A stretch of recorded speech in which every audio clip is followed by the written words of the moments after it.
We're on. Okay, well, today we're returning for our third and last installment on the series on Michelangelo, Buonarroti. And here's a portrait from his, during his 60s. And we're going to be looking at the later part of his career. We had seen in our last episode how Michelangelo was called to Rome by Pope Julius II to do his kind of elaborate tomb, a thing which he worked on and off for 40 years.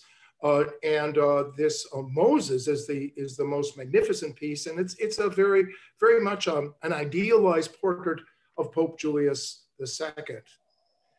This is what he really looked like in a portrait by Raphael. So, although he was a robust man, Michelangelo, like with all of his subjects, always idealizes them and makes them Herculean and monumental.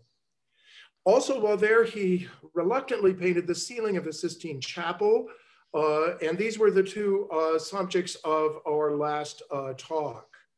Then Pope Julius II died, and Pope Leo got in. And Pope Leo, and here's a portrait of Pope Leo, also by Raphael, with his two nephews there.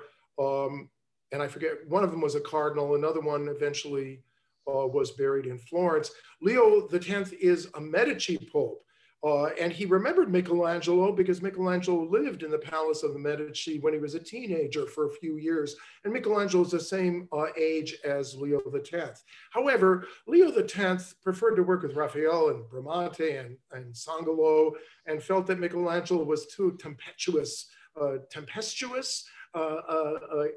too emotional, an easily offended genius. And so he sent him off to Florence saying, make a new facade for the family parish of San Lorenzo there in Florence. And as you can see, this is it today. Michelangelo, the original building was by Brunelleschi from the early Renaissance, the same architect who had designed the dome of the marvelous cathedral in Florence. But the facade was left off. And so Leo said, go ahead and do this. And he was promoted by Lorenzo II, who was a nephew of Lorenzo the Magnificent, and he was basically bankrolling it. However, when Lorenzo II died, the project fell through, and it remains like this today. It looks strange. And we have the designs. It's just the Florentines could never stop arguing about how to do it, but there is a movement to do Michelangelo's facade. However, what he did do was around the side, and I think if I get my arrow right here, the new sacristy was added to Brunelleschi's building to be a tomb for those famous brothers, Lorenzo the Magnificent, his brother Giuliano de' Medici, who, as you remember, was murdered in the cathedral on Easter Sunday. They're both buried back there, but it was when his namesake, Lorenzo II, the Duke of Urbino, died. It was commissioned by Leo to do this sacristy as a burial place. And it's around the side, it has its own entrance. And Michelangelo not only designed the statuary, but also the whole architectural interior. And this is the first chance we've really had to see Michelangelo as an architect, where he gets to pretty much control everything in this building. They gave him license to do whatever he wanted to. And as you can see, he does a beautiful job of taking the language of classical architecture from Rome and Greece and adapting it and playing with it in a very loose manner that's not at all rigid. And you can see he uses here again this Petra Serena, this warm gray stone, and does pilasters that are 2 stories high, called the colossal order. If I can get my here, these pilasters. Okay, so here's one of the tombs, and he did them, although it's for Lorenzo II. It's sad that he really had in mind Lorenzo the Magnificent, who had been his benefactor when he was a teenager. And so he does this brooding picture of Lorenzo as the man of contemplation, the man who is not so much involved in the world, but in contemplating the world. And he felt in many ways that Lorenzo the Magnificent had been the embodiment of this. And his brother, Giuliano, had been the embodiment of that other side, the active life. And these two ideas had been in Michelangelo's mind for some time, because in the original design for the tomb of Julius II, there was going to be these two figures that represented these two, the contemplative and the active life. So he was able to kind of revive these ideas and give them personification in bodily form in these things. And here you can see sort of brooding, Lorenzo sits back, thinking about what his next action should be, a man who is an aesthete, a man who is concerned with higher things of the intellect. Below is the actual tomb where the Lorenzo II was buried. The Lorenzo the Magnificent and Giuliano are actually buried on the third wall where there's some statuary. Michelangelo never finished this commission. And on the wall, we still have scratchings where he was recording the days. You know, like you put 4 sticks and then cross it and it's 5. And there are a number of those around. So he's recording his things. My cat's mewing piteously, so I don't know what to do about him. On the other hand, we have Giuliano de' Medici, the man of action, the man who was actually murdered in the cathedral. And again, this is Giulio, this is a relative of his, a minor Medici, but he's placed there, and he does this as kind of the active man and what happens in the active life. And here you can see, no longer brooding and contemplative, the figure is about to arise, it looks like. And his neck, it's hard to see, but his neck comes out in a very kind of strange way as he angles his head to come out of this, to sit up out of this thing. Notice, of course, the incredible, bodybuilder, colossal Hercules kind of physique that he gives Giuliano, as well as this very strange swan-like neck. And it was, remember now, Giuliano de' Medici, who was murdered in the cathedral, his portrait here by Botticelli shows what he really looked like. And he had a severe underbite, he had kind of a pointy nose, and he was not anyone's ideal. But Michelangelo, of course, makes him into almost a god.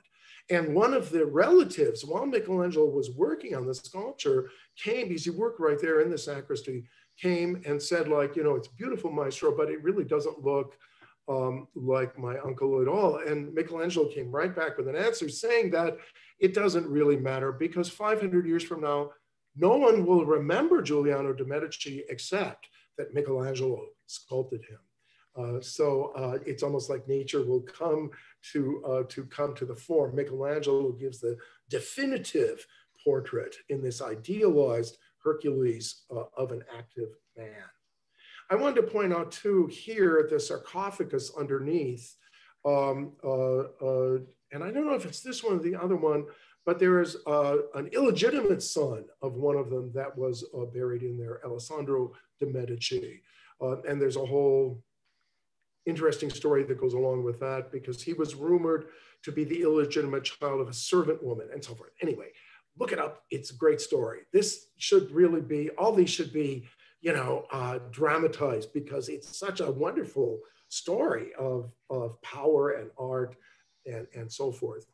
So here he does also Dawn and Dusk. And as you can see, they're unfinished, but it's very strange how Dawn and Dusk kind of almost seem to fall off. It's as if they would slip. So this kind of strange lack of foundation is there. There's this feeling of it, of these figures going to slide off. And particularly there in Dusk, where we can see the face, unfinished face, sort of turning toward us as he says, slips off his throne. On the other side is Dawn. And here he shows, and I want to just bring this in because I think this is another good example of Michelangelo's strange interpretation of the idealized female form.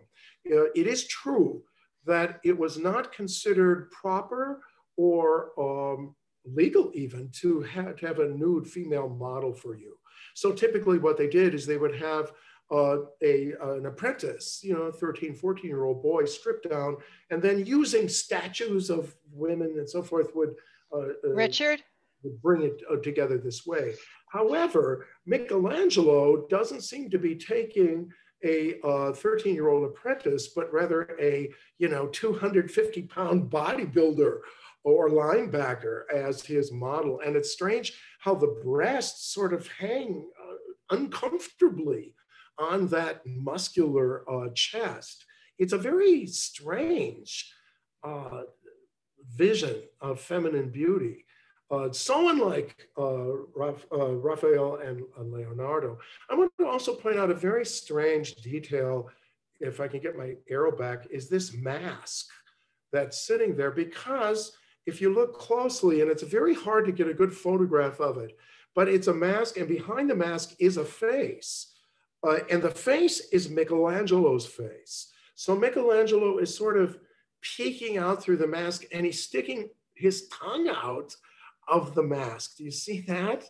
And this is a pretty good photo of it. When you're there, you can really see it. And it's a very strange sort of signature for him to make his presence there. And there's a very, almost a detail you would easily miss if you weren't looking carefully. But once you get it, you can see that there's this playful attitude of him, sticking his tongue out at the viewer. Don't get too close, or you'll find out what Michelangelo really is, this trickster kind of thing.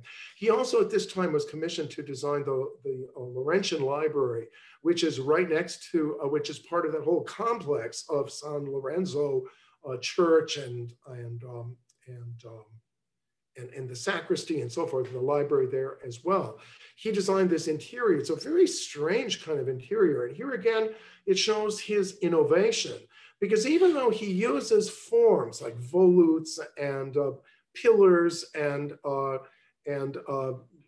tabernacles and different forms, he plays with them in a very loose, sort of untraditional and very unrigid way. In the 19th century, there were neoclassicists, and boy, everything was measured, and it just had to be just exactly the way the Romans did it. Michelangelo is comfortable with the language of forms from classicism, and he plays with them in a loose sort of manner, but a very authoritative loose manner. And here he has this strange kind of stairway that kind of cascades down from the reading room to this vestibule that's in front of it. And he uses these oval-shaped stairs so that it almost has the effect of water rippling down. Notice, here's another, this captures a little better the color because it is a warm, this Petra Serena is warm. And you can see here how he's divided the steps in a way that's not really necessary or functional, but it adds to the kind of splendor of this grand stairway. He also puts two pillars together, and this the Romans never did. And not only does he put two pillars together, but he recesses them so that instead of supporting an entablature, they're sort of recessed back into the wall. It's a very strange sort of thing, but it works. And it gives a kind of double authority. He's like, he's playing the chord twice on the harpsichord, kind of, right?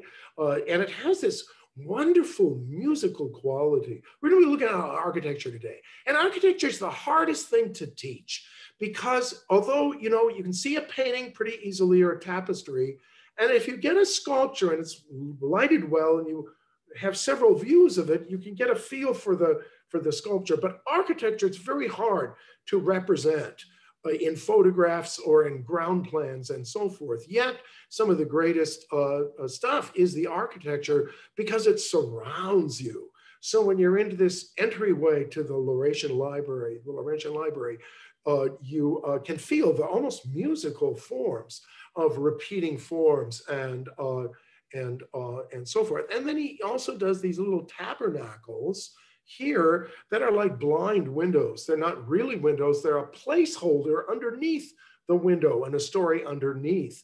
And you might think, well, why isn't there a sculpture place there?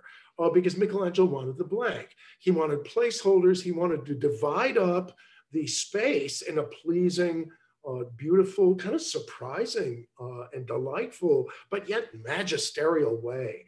It has a solemnity and a sense of authority that Michelangelo has with his architecture that's really unprecedented.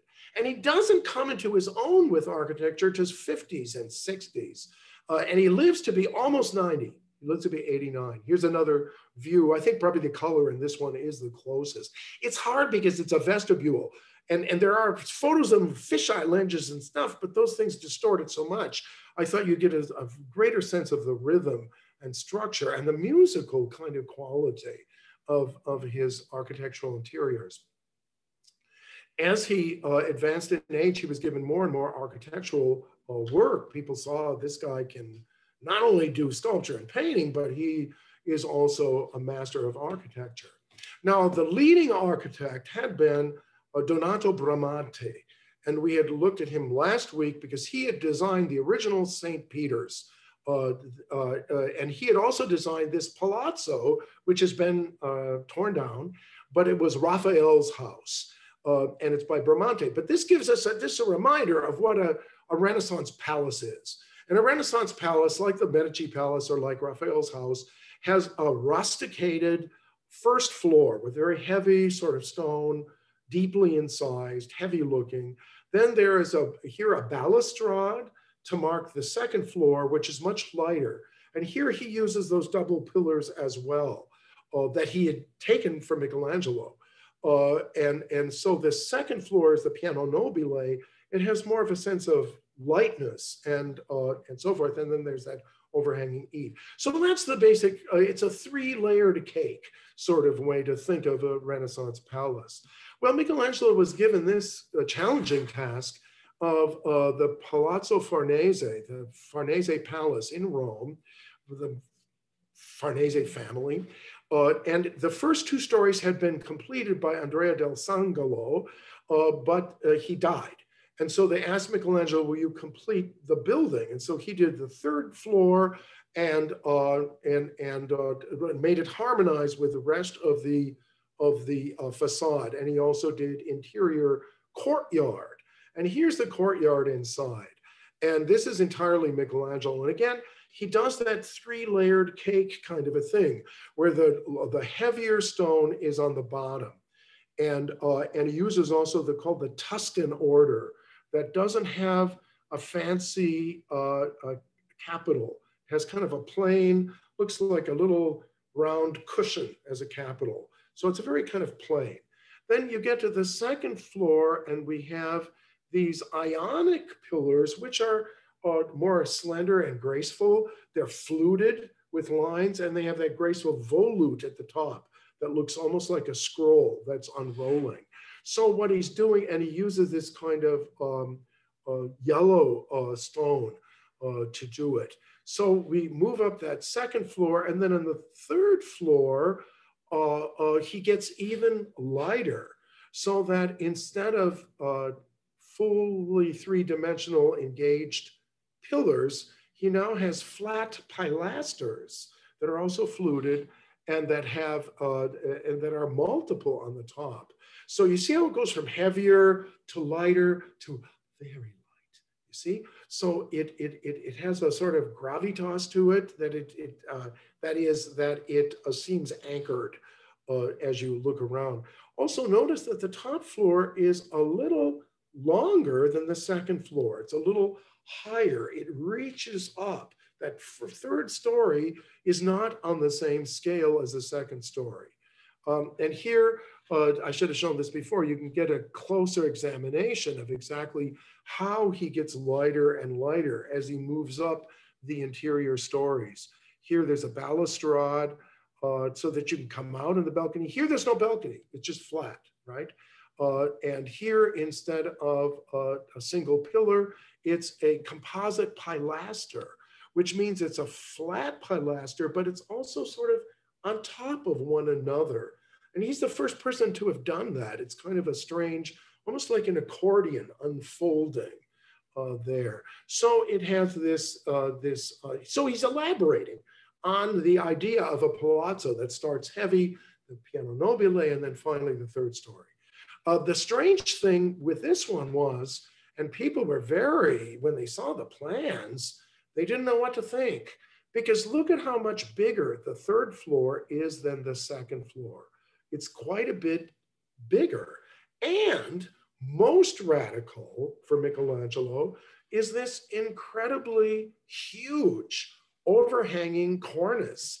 It's gigantic, jutting out there and hanging, cantilevering, kind of hanging over there. And people thought, this is all out of proportions. The Romans never would have made a thing that high. But Michelangelo knows perspective.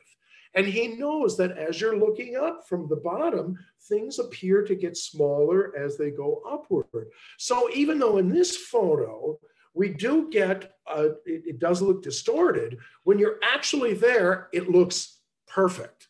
And the ending chord, so to speak, of this symphony is that overhanging cornice, and it's large, and it's definitive, and it brings to a climax this magnificent exterior, in which, by the way, he very much harmonizes with and respects the earlier architect's work.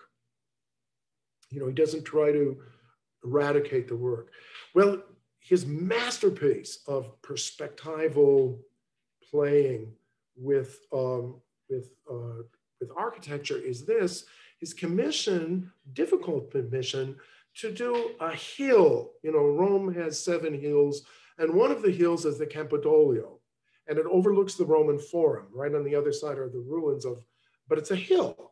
And so Michelangelo, and this is an engraving that was done 100, 200 years later, but I thought it gives you an idea of how it appears, because he had a very strange commission here, in that this building in the back was already existent. He put a new facade on it, but that bell tower, everything that was already there. Also, this building was already here, but they don't come at a straight 90-degree angle, but at a strange angle like that, right? So that how is he going to make it look square? How is he going to make it not look like a weird 7-shaped kind of weird angle?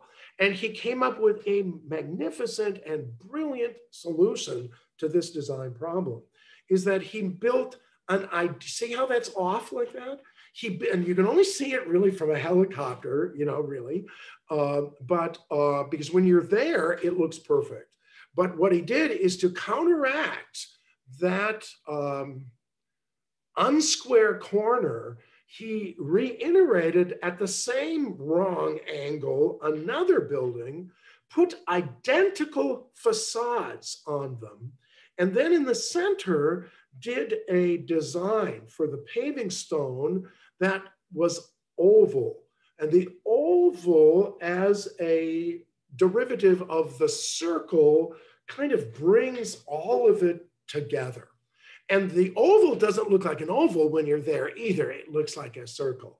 And even the steps, you can see here, even the steps are wider at the top and thinner as they go down, so that you are constantly being given a perspectival illusion of space. So here Michelangelo is not just building buildings, he's using perspective and distortion in very sort of strange, unclassical ways to achieve, in the end, a magnificent high Renaissance ensemble, right? It's brilliant. Look at, again, this yellow stone that he uses for the facade, and it has this wonderful, wonderful muscularity to it.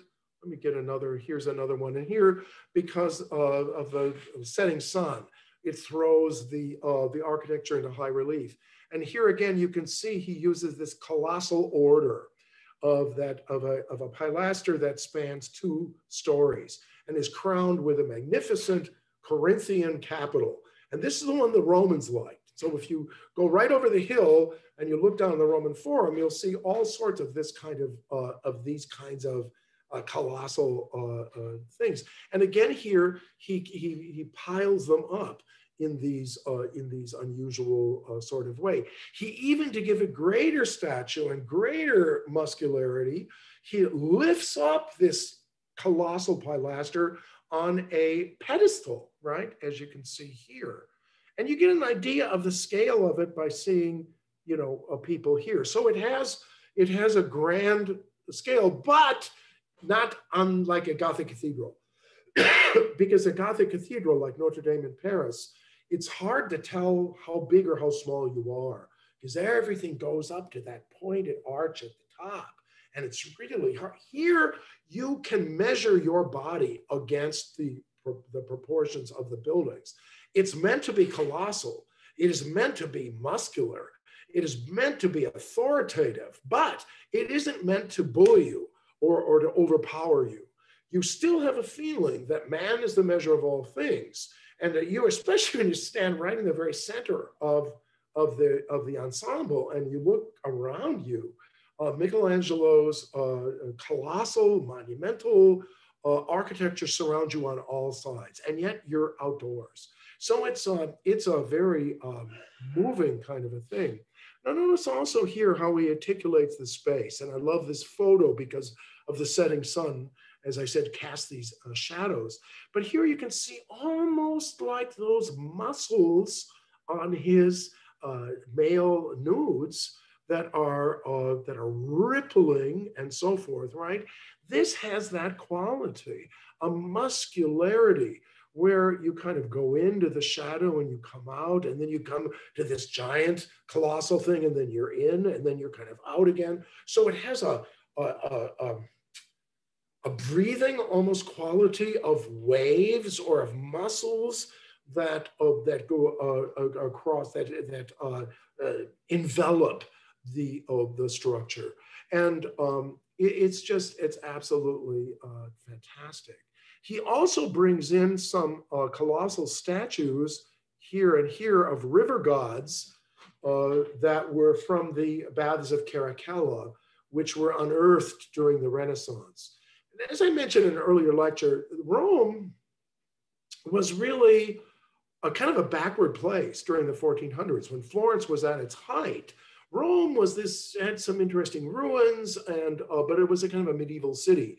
And it was Julius II that had the ambition to change Rome into this showplace for the Roman Catholic Church. And so he commissioned all this stuff. So as they were doing this, they unearthed all these things that they didn't know were there when they were digging. And among them was the baths of Caracalla, which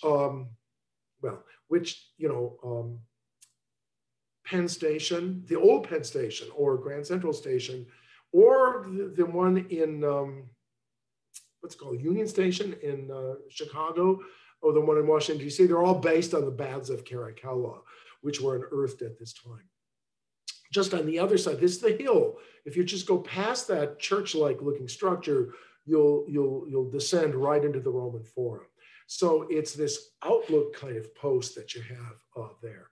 It's a magnificent solution to a problem, and prefigures mannerism, because the next generation started playing with elongated necks and strange different distortions in perspective. And Michelangelo, now in his 60s, is prefiguring all of that with his use of the language of ancient architecture that he articulates in a new and bold high Renaissance manner. Well, there's another, Leo came and went. There was another Pope, Clement, who was also a Medici Pope. He had a bad relationship with Charles V, the emperor. And so Rome was sacked by the Holy Roman Emperor, from German Emperor Charles V. And the Pope was imprisoned in the Castel d'Angelo, which is there in Rome. During that time, he wasn't let out until 28. So that was a real scare. And I think people saw that all this Renaissance idealism, the sack of Rome sort of made them feel like maybe this isn't going to be the kingdom of God on earth. There are going to be a lot of snags on the way there. So I think this is a very disheartening development for everyone that had been involved in the project of reviving Rome and making it this truly world capital. This being sacked, and there was all sorts of burning and looting and rape and all that sort of stuff by these German soldiers from Charles V. So this is a very sobering thing. Well, after that finished, there was a new project, and that was to do the far wall above the high altar in the Sistine Chapel. Now, 20, 30 years earlier, he had done the ceiling. Now he was asked to do a painting on the far wall. And originally it was going to be a representation of the resurrection of Christ. But again, Michelangelo, just as he did in the ceiling, when he, at first it was conceived of, they were going to be the 12 apostles, and then he decided to do the creation of the world. Similarly, he wasn't satisfied with doing just a resurrection of Christ. He decided to do the end of the world, the end of time, when Jesus is thought to return to the earth and time will end. And at that point, he will divide the good people from the bad people. The good people will go to heaven to live in eternal bliss with God, and the saints and the angels, and the rest will be cast into hell. And so this was, and this kind of very dark theme is very much post-sack of Rome mentality, because there was a discouragement and a feeling of dread and doom that was there. And I think you can see the figures writhe, and so there's a very different feeling than the ceiling, which is more serene. This is this agitated sort of nervous composition on an incredible scale. Now, other Last Judgments had been done. One particularly interesting one is in Orvieto, and Michelangelo definitely knew these earlier ones, but he combined them in this incredible way. Let's go through some of the details. First of all, when the end comes, the dead raise from the dead. And so down here, you can see people arising out of the grave, bursting out of the tomb and beginning to fly heavenward. Some of them assisted, like here, an angel or a saint bends down and helps these corpses still in their the funerary dresses, the shrouds, as they kind of fly and hurl themselves toward heaven.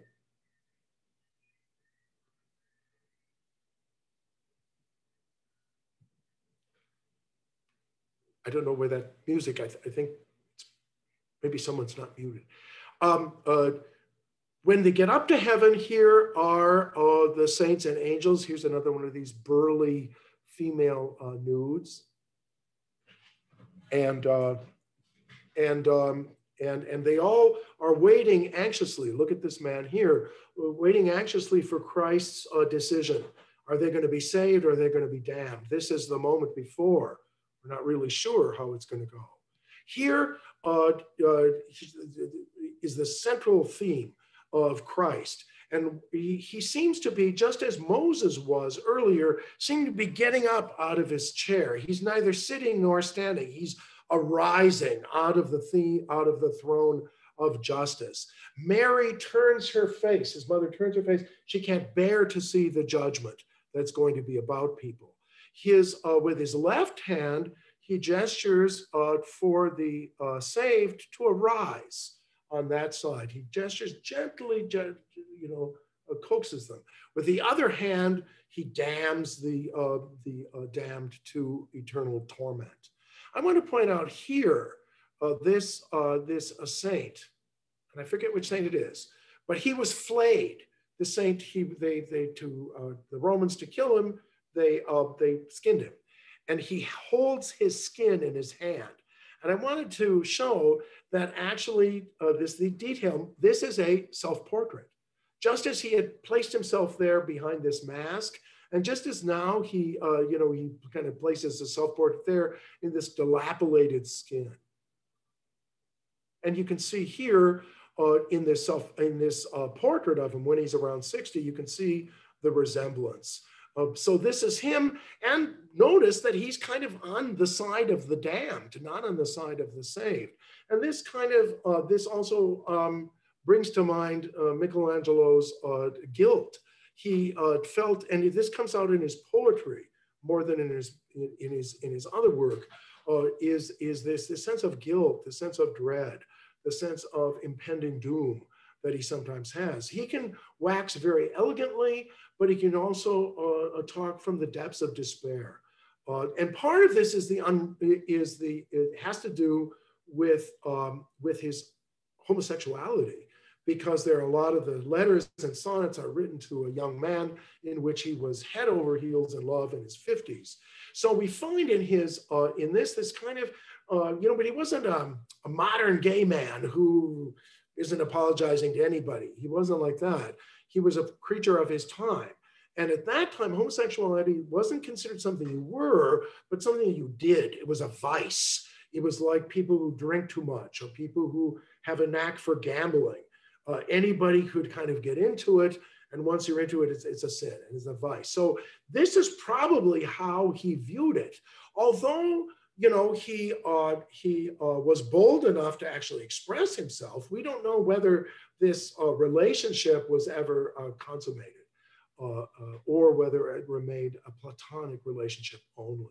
He also has an interesting platonic relationship and writes letters to a woman, Vittoria Colonna, who's an educated intellectual, and they talk about the nature of salvation. And it's a very sort of platonic relationship. Anyway, that's Michelangelo. So he puts himself there, and he's not sure if he's going to be dropped into the side of the damned, or he feels that his soul, the judgment is still out on his soul.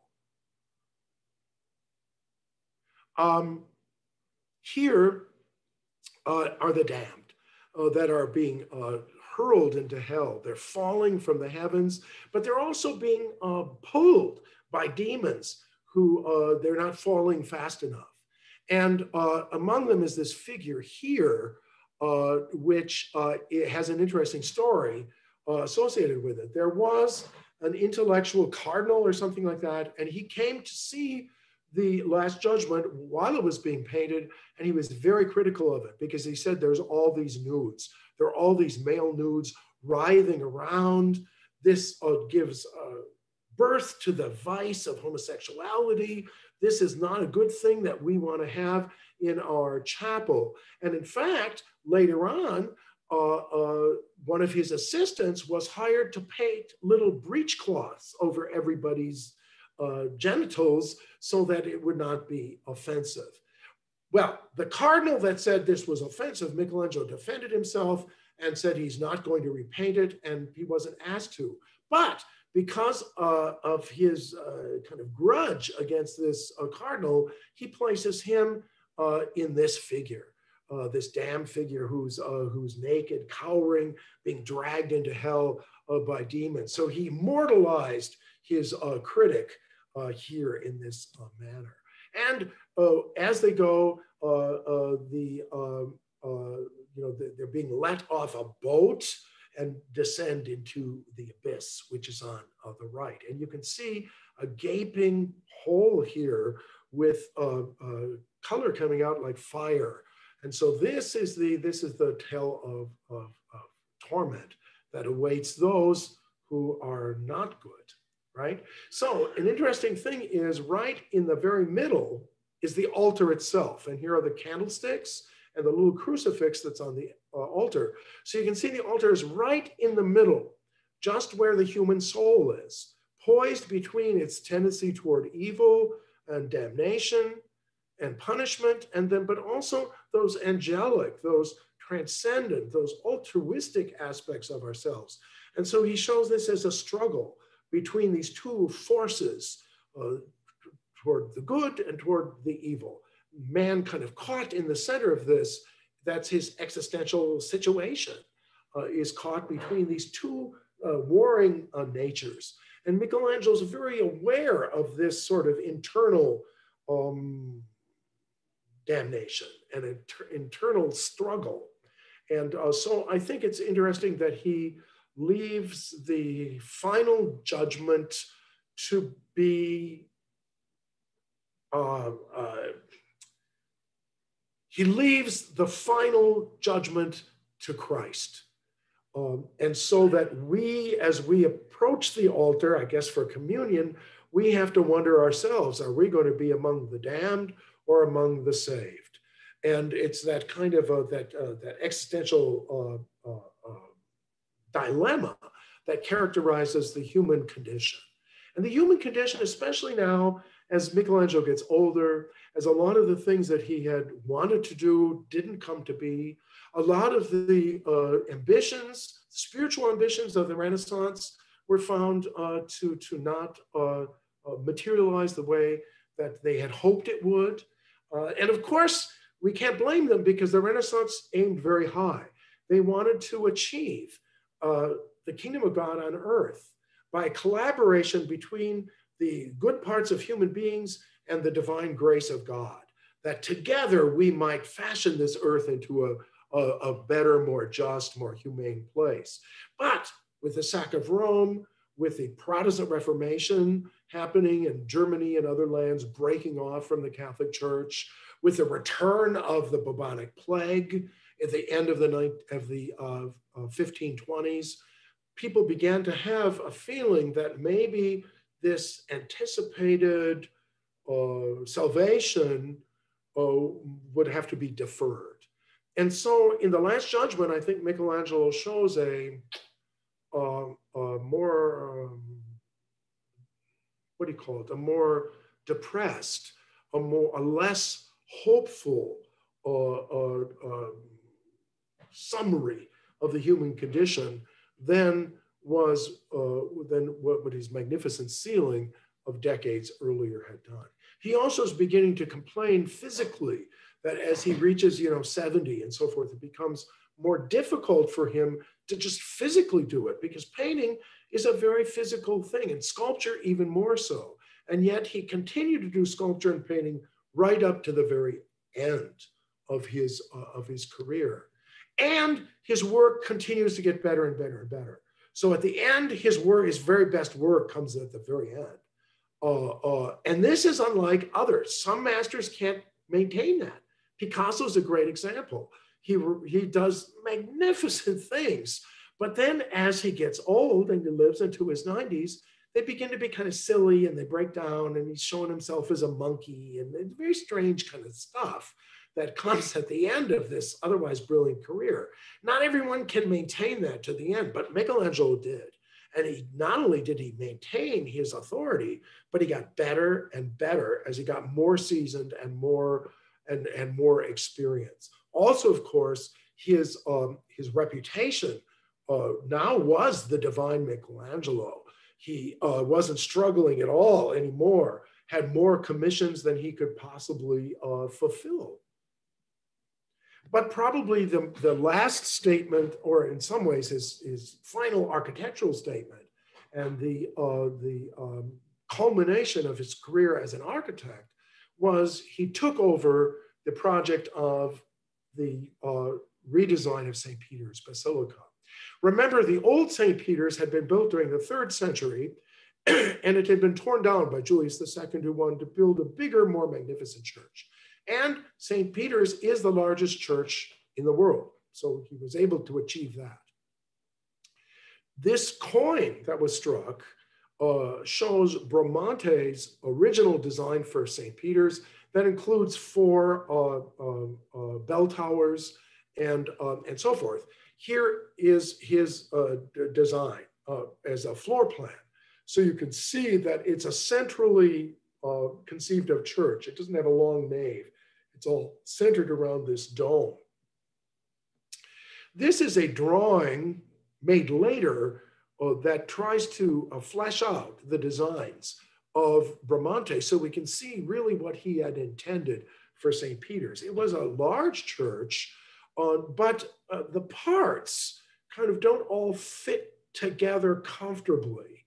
I don't know any other way of saying it.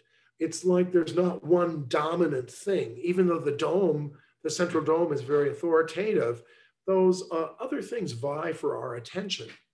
When Bramante died, the commission was given to Sangolo, and Sangolo spent a lot of time designing it, made this beautiful model of it. But again here, he takes away a couple of the towers of Bramante, but he retains a fussy smallness, that each story is such a self-contained entity that it's more like a series of things piled up onto each other, and the aggregate of it all doesn't kind of completely come together. And I'm not sure if I'm expressing this quite clearly, but it seems to have been broken down into its constituent parts, and it lacks a certain unity. So when Sangolo died, they gave it to Michelangelo. Michelangelo said, okay, we're going to clear this out. We're going to do something completely different. He took Bramante's original plan and he beefed it up. So you can see the walls are just much thicker. And this was partly to support the enormous weight of the stone masonry dome. Because remember, they didn't have steel. It's not like modern building. It was stone on stone on stone. And this dome was much larger than the dome in Florence that had been done at the beginning of the Renaissance. So you can see here, he takes almost like the delicate patterns of the walls here and makes them large and muscular and undulating, you see? So now Michelangelo also did not plan it to be a rectilinear church as it is today. And that's because after Michelangelo died, other architects did and they extended this nave to make it not an equilateral cross, but a Latin cross, right? And so they made it larger, and it was decorated interior by Bernini and Baroque designers and architects and sculptors. And so it has a very fussy, very ornamented look that Michelangelo would not have liked. But if you want to see Michelangelo's St. Peter's, walk around to the back, because this part in the back of it was all left pretty much the way Michelangelo had built it. And it was later architects that extended the nave in the front. So if you want to get an idea of Michelangelo's St. Peter's, you walk around the back. And you can see here again, he uses the colossal order that links that first and second floor into this larger unity, and then has a third story on the top, but uses a lighter colored marble, right? So that the coloring of the marble adds to the lightness of that third floor. But notice how the walls undulate in and out. It's really an extraordinary kind of thing. Again, he uses these composite pilasters that seem they almost look to me like an accordion, with it's there and it's kind of stretched out and put together. They kind of pile up on each other. When they come to a corner, they sort of all bunch up. It's a very interesting concept. But it gives a great, what do you call it? Organic quality, that they seem to be living and breathing and moving like an accordion or like the lungs, right? So it's just, and there's not a lot of ornament. When you go around to the front, when you enter the interior, it's a crazy wedding cake of gold and stucco angels and all this. But Michelangelo has a much purer, much more solemn, much less frivolous look. It has this heavy kind of authority and muscularity. So I think in San Pietro, Michelangelo comes to the highest point that he achieves as an architect. And it's a shame in a way that the San Pietro is such a mixed bag of different people's work, because it would have been interesting to see, because I like Michelangelo better than those Baroque people that extended it later. But it is, and the layered pilasters, as I mentioned before. Also the idea of a broken pediment, this triangular thing is broken here. This is another new idea. So he's taking the language of form and playing with it in a very organic sort of way, so that the walls almost seem like muscles that are moving back and forth. They have a sort of a, they have a sort of an organic feel to them, and anyway, it's very, very impressive and stately and noble, and represents really the highest aspirations. Here again, I just kind of, the interesting corners and so forth that he comes up with in this. It's not a square building, but the most magnificent thing, of course, is the dome. And in the dome, he follows through these colossal ideas from before. He does double pillars again, one of his innovations, to kind of doubly stress the function and the weight-bearing quality of that area. Then there are the ribs that go up to the cupola at the very top. And again, like the earlier dome of the Florence Cathedral by Brunelleschi, it is a dome within a dome. And so you can walk, or you can go up there and go all the way to the cupola on the very top. Although it is a very, very grueling thing, because it's big.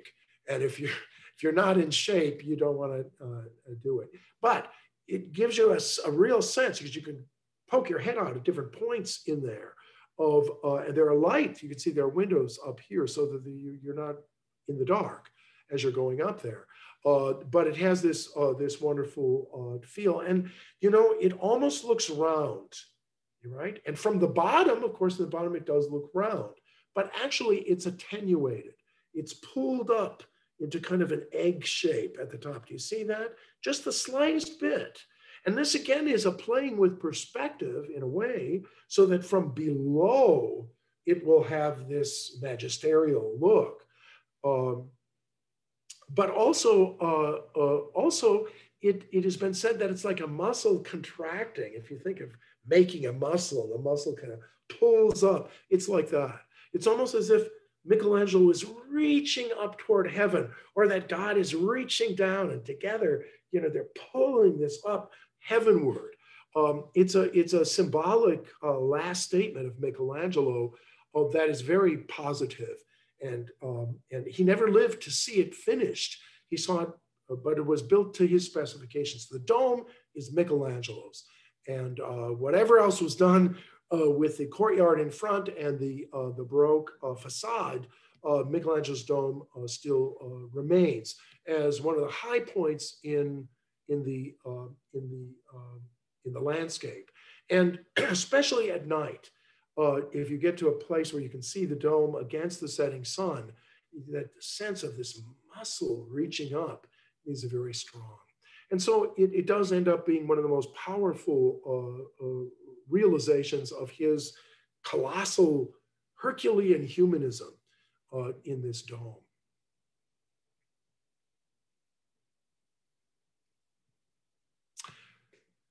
He kept right up to the end, and died at the age of 89 within just a couple months of his 90th birthday. He continued to work till the end, but he had harder and harder time having the energy to do it. And this is a Pietà, his last Pietà. He did several of them.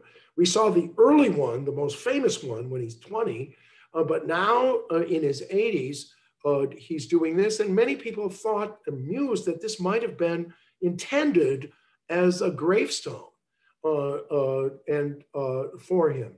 And you can see that and it's unfinished. Some of the areas have a higher degree of finish, but some have less of a degree of finish. But here is Mary, the mother of Jesus, Mary Magdalene, his female disciple, holding up his dead body. But here at the top is Joseph of Arimathea.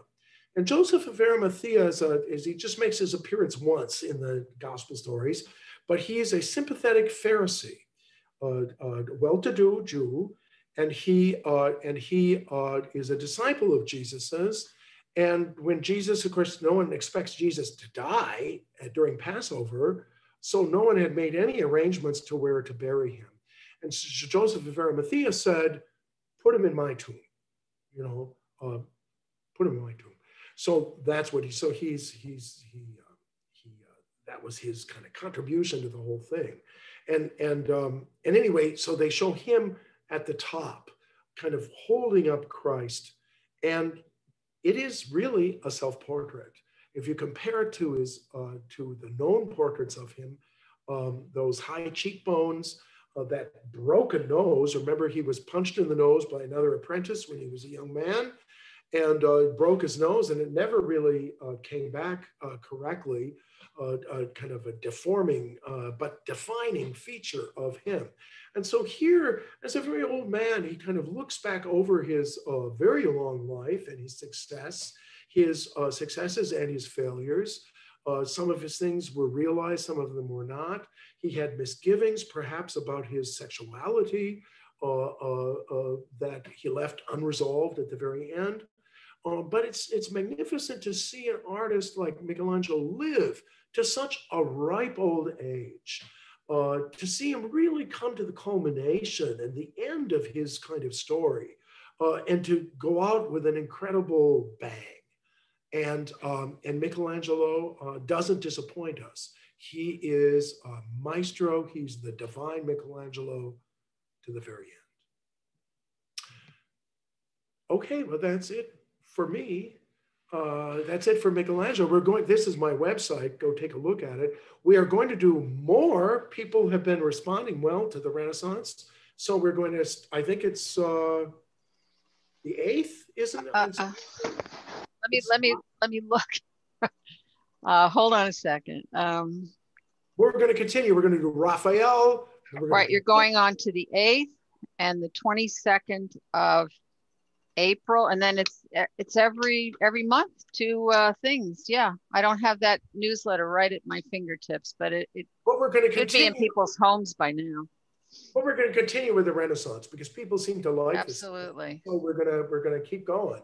So but anyway, look here to see other things that I'm doing, because I'm beginning to do more of these as time goes on. May I say something, Nadine? Yes, ma'am. Where were you, Professor Rafferty, when I visited Rome? And I have learned so much in the last presentations. I cannot believe that I visited Rome and never got any of this information. Well, so I cannot begin to thank you. Today was one of the most wonderful presentations I have seen. Thank you, thank you, thank you. Well, thank you. That's very complimentary. You know, it's hard to ruin Michelangelo. You have to be a really bad teacher, you know, to ruin Michelangelo. So I have a wonderful material, you know, to work with here. But thank you. Dennis, do you want to stop sharing so we can? Oh yeah. Let me stop share. Okay. We got we have your. Okay, there we go. I have some things in the chat. Jeff, the opera addict, said, "Oh, wait a minute. Oh no, that's something else." Mickey is asking, is it possible Michelangelo never saw a nude woman's body? I think we were talking about that one weird sculpture. And then Jeff, the opera addict, said, Palazzo Farnese is where Act 2 of Tosca is set. And I said, be sure to tell Dennis, because he trained as an opera singer. And then Ronald Adrofi said, yes, Scarpia's office. And then he said, it's now the French embassy. And Mary said, Bartholomew. I'm not sure what that, okay. And then Ronald said, thank you, great presentation. Natalie Meltzer, terrific presentation, such great material, thank you. Dennis, hi, I'm Nikki. I'm the one who asked the question. Is it possible that Michelangelo never saw a nude body, a nude woman's body? That's a good question. It's very possible that he never saw a nude woman's body. But I mean, he at least saw statues of women, you know, so that he would know that they don't have those rippling muscles. Not just rippling muscles. But yeah, it may be that he never did, because he never was married. There's never any stories of any romantic involvement, you know, except that platonic relationship he has with Victoria Colonna. It's almost as if he had a some sort of blockage about women and their bodies and what they should look like. There might have been, you know, he might have been very conflicted about these gender things. And that's one of the things I think is interesting about it, is that people nowadays that are studying the psychology of gender, and this is beginning to change a lot. 40 years ago, homosexuality was considered a mental illness. Now it's considered kind of part of diversity, natural diversity. So, but Michelangelo was a creature of his time. So it's possible he never, never saw women. Almost what comes across, which in one of the paintings with Heaven and Hell, and you saw the women's bodies, the ones that weren't covered. Again, where the breasts are distorted. It's almost as if he's mocking the woman's body. Well, I never thought of that, but when you see that mask and you see him sticking his tongue out at you, and that's right there. I never thought of that, but maybe there is an irony, an intentional irony in there, that he's maybe saying, this is what women should look like, because if you're more attracted to the men than women, then maybe, I don't know. I'm not a specialist on it's almost as if he was psychology of gender, but it does raise a lot of interesting questions. Were there comments at that time about the difference in his skill creating male figures as opposed to female? Not that I'm aware of. Interesting. But the male figure was considered the highest possible thing, because that's what the Greeks who were, by the way, where homosexuality was an everyday occurrence in ancient Greece, the male body was considered the highest